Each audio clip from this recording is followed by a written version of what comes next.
Hey nerds, Farmer Jesse here. Welcome to Growers Daily, your daily dose of ecological farming insight. It is Thursday, September the 18th, 2025, and today we're talking about crop rotations in a small garden, whether you can compost the plant that makes ricin, the poison, and lettuce diseases. So let's do it. Just realized I hadn't ever said the word ricin out loud, which is probably a good thing.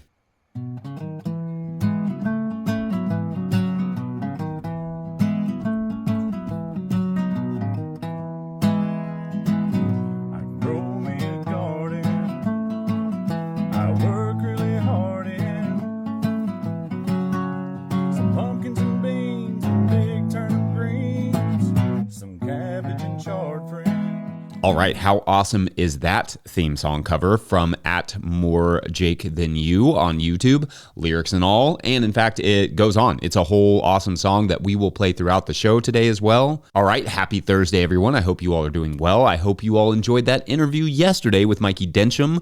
Mikey and Kez are a huge inspiration. I love their work and hope you all got some good stuff out of that. It was not that long ago that I was interviewing people in Australia and abroad, and many of them were struggling with seed and tool access, but are all like, yeah, no worries now, we're good. So that's very cool to see. Also, the stuff he said in the third segment about what makes small farms profitable and productive was really fascinating. Anyway, go have a listen if you missed it. Yesterday, I got the last field lettuce of the year, I guess. I was going to say of the season, but that's pretty much it for the year. I got that into the ground along with some winter-killed cover crop. That'd be the last of that I'm probably going to sow for the winter-killed stuff. Starting in about 2 or so weeks, I'll probably start on that, winter hardy cover crop stuff. Also garlic. Kind of want to get that off the plate earlier rather than later this season. So early October is my goal, but we'll see if I can steal some time somewhere to get that done that early, because I've also got sweet potatoes to get out of the ground and a million other things. And also Champions League soccer started, so it's a lot. It's a lot right now. All right.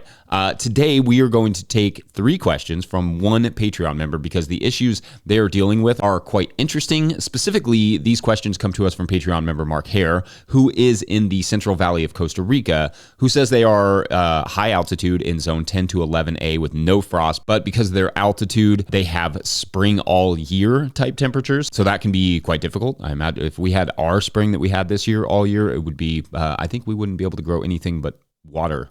They said they also have volcanic ash soils. And anyway, Mark asked a series of questions, some of which apply to strictly tropical climates and some that do not.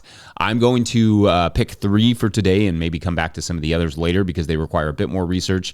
But first, let's start with this one from Mark. Quote, Ricinus communis, or castor bean plant. It grows as a weed here. In the last year, we had a student from Switzerland working who scared me away from incorporating our communis plants into compost. She had learned that the ricinus is in the whole plant and can be hazardous for people even just to handle it. I have worked around the plant for 20 years or more and never knew it was that hazardous. Was our student right? End quote. Okay, so there is a well-known poison derived from castor beans called ricin. This plant has also been used throughout history as a medicine for certain ailments in well-prepared small doses, of course. Please do not ever ingest a castor bean. The stalks and foliage of the castor plant can cause rashes and irritation on the skin of certain individuals. So especially if you've never worked around it before, it's something you should be cautious in handling just to avoid any sort of that irritation. I dug around for quite a bit and could not find anything that suggests you can't compost the foliage, though. Obviously, wear gloves when handling the foliage and then later the compost if you are severely allergic, at least just to be safe. As for the beans, I'm not going to for liability reasons, but also because not everyone adequately composts. Say it's 100% safe to put it in compost, but I can't find any research that suggests it's going to be a problem either. Again, though, composting is a very specific process involving heating and curing to render the seeds no longer viable. Just proceed smartly. And again, if you're sensitive to something like that, wear gloves. Now, one thing I will say about the castor plant is that it is an incredible bioaccumulator. In fact, if you are dealing with contaminated soils, this might be your wingman of a crop. That said, you might not want to employ plants you use to bioaccumulate something like, say, lead and remediate your soil. You may not want to use that in your compost out of fear of having that lead concentrated in the compost and then put back onto your garden. but that's a hyper-specific example that you're probably not dealing with. Generally, I don't see any issues with castor beans in the compost. Just be smart about it. Make sure the compost reaches the appropriate temperatures and goes through a proper curing stage. Maybe if you are extra sensitive to the foliage, don't use said compost or foliar sprays just to be on the safe side.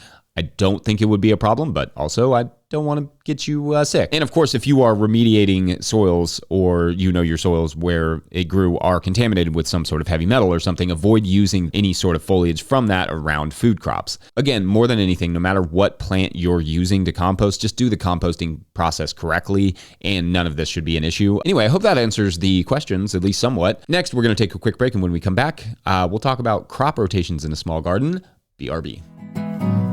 Grow me a garden, the seeds that I'm starting, one day will be large if I transplant large to the garden. And if you think about a thing, nothing around that's better for you to do, well, sure, your back will be hurting and then it's probably dirty, but you'll have you some food. Farmer Claire Coleman here from the Winter Growers Podcast. Did you know that I also founded Real Farmer Care, a nonprofit that supports farmer well-being? From my own experiences farming, I knew firsthand that this type of support was missing from ag, so I decided to do something about it. As of today, there are over 500 farmer recipients of a $100 self-care award, with more applying daily. If you'd like to help, each $100 donated supports one new farmer. Visit realfarmercare.com to donate and learn more. Again, that's realfarmercare.com. All right, if you, the listener or viewer, are enjoying this podcast, getting even a small amount of value from it, consider supporting our work over at patreon.com/no-till-growers. I will try to get to questions from everywhere that questions come in, but I will always get to your Patreon questions. Now, today's second Patreon question comes to us from Patreon member Mark Hare. Again, sticking with our tropical theme here, Mark asks, quote, crop rotations. I pretty much know what you're going to say, Jesse. Better to keep rotations long, but how do I do that in a small garden when we have limited things we can produce for 6 months of the year? In the rainy season, we can grow fairly reliably lettuce, green beans, green onions, garlic, chives, Japanese mustard, Mizuna, red and green, kale, and cover crops. Since the mandala is divided into 4 quadrants, I was thinking I could assign 1 or 2 plant families to each quadrant containing a set of 3 beds, and then rotate the plant families from quadrant to quadrant for a 4-year rotation. But the rainy season kind of kicks my butt here with only lettuce family, mustard family, bean family, and onion family, especially because Mizuna and kale are not very popular, end quote. All right, so good question here. And indeed, a lot of folks struggle with crop rotation on a small scale. But the interesting thing is that larger farms struggle with crop rotation as well, to some extent, because some crops are just more popular than others and you don't need as much space for some of the others. So I honestly think your approach is fine here as described, but maybe you could look at some other crop families and see if you can get anything else to work in that rainy season. Maybe it's something like Swiss chard or beets, though I don't know how those would fare in your climate. Maybe it's something like fennel you could add in there with the kale and Mizuna, just so you have something else in that space that might not be as popular at the market, but could utilize that space well and be a little bit of a diversity in the rotation. What about cilantro and or dill? Get some herbs, kind of thrown in there to break it up a little bit. For me, if there is a crop like Mizuna or kale that works well but doesn't sell, I just honestly find something else. Maybe I'll grow enough for us to eat, but I'm not going to bother too much beyond that. We kill it on a few crops like that we can't sell. So instead of forcing the issue, I just work on getting better at growing something else or, just grow enough for ourselves and then grow more of what I can sell. Crop rotation wise, I think grouping those crops together and rotating them is a good approach, especially there where the pest predation has no cold spell to really break it up. Of course, with shallow rooted, less disease prone crops like the lettuces, you probably don't have to be on a 4-year rotation. Taking 1 year off in between is probably plenty. We sometimes don't even give a bed much more than, like half a year off of lettuce. So if that helps to get these rotations broken up a little bit more, then I would perhaps think about dividing it up with a little bit more lettuce. Now, of course, if things start to get too funky, as we will talk about in the next segment to employ my world-class segues, then I would break up that rotation a little bit more. Like if you're having a lot of, lettuce or whatever disease issues, then you're going to have to break that rotation up a little bit more. Your environment is just tricky with so much moisture and so little help from the cold. But with those temps should also come a greater abundance of good guy microbes and etc. as well. So hopefully you are also involving flowers and such around the property as well to keep beneficials equally happy. I know from previous conversations you're employing marigolds. Maybe there's something else you could throw in there. I also think, and this is just what I would do thinking about this climate and the rain, spacing is going to be key for you in general. You may want to expand your spacing a little bit through the rainy season to avoid foliar diseases from too much density in the planting itself. Not sure if I have a lot more to say on that. I do like the groupings. I like the idea of adding a little bit more spacing and another crop family if possible, or at least a different type of brassica that is more preferred in that area. So you all, the listeners, let me know your thoughts. Up next, let's talk about some lettuce diseases to be on the lookout for. Be right back.